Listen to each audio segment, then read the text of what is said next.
tayo for today ng munggo. Kahit hindi Friday, mag-munggo tayo. Yan, may ampalaya, ampalaya at saka dahon ng malunggay.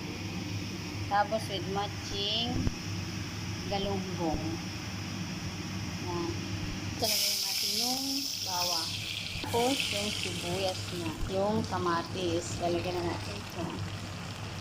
So guys, pagka naluto na siya ng kamatis, pwede natin ilagay yung ating munggo. Wala yung munggo natin. Munggo tayo. So guys, ilagay na natin yung munggo.